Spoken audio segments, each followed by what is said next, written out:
அன்னை தந்தையை வணங்கி அவ்வுயிர் சிறக்க கழித்தந்த ஆசிரியர் பெருமக்களை வணங்கி சுற்றுச்சூழல் பேணுவதில் மாணவர் பங்கு என்ற தலைப்பில் பேச வந்துள்ளேன். சுற்றுச்சூழல் பாதுகாப்பு. 10 குப்பைக்கு மேல் 11வது குப்பை போட்டுவிட்டு நாடு சுத்தமில்லை, நகரம் சுத்தமில்லை என்று சலித்துக் கொள்கிறோம். பேருந்து பயணத்தில் குளிர்பானத்தை கடக் முடக் என்று குடித்துவிட்டு பாட்டிலை ஜன்னல் வரை வீசி வரும் அறிவாளிகள் அல்லவா நாம்? இருக்க இடம் தரும், குடிக்க நீர் தரும், சுவாசிக்க காடு தரும். இயற்கைக்கு நாம் என்ன தந்திருக்கின்றோம்? எதுவும் தரவே என்றாலும் பரவாயில்லை, இயற்கையை அழிக்காமல் இருந்தால் போதும்.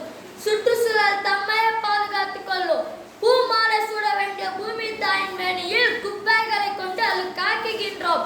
பன்னிர கல்வ வேண்டிய அவர் பாதத்தில் ரசாயன கலைகளை கொண்டு புண்ணாக்குகின்றோம்.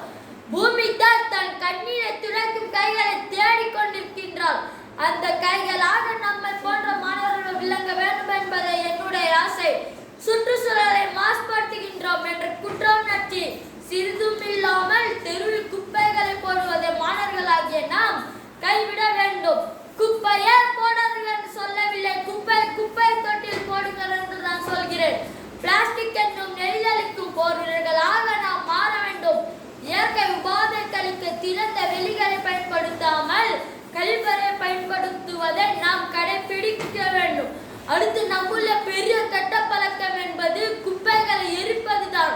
ஓசோன் படத்தை ஓட்டையாக்கியால் போதும் மாணவர்களாகிய நாம் மட்கும் குப்பை, மட்கான குப்பை அது எவ்வாறு பிரித்தெடுப்பது, அது எவ்வாறு ஆக்கப்பூர்வமான முறையில் மாற்றுவது என்ற விழிப்புணர்வு மக்களிடையே கொண்டு செல்ல வேண்டும்.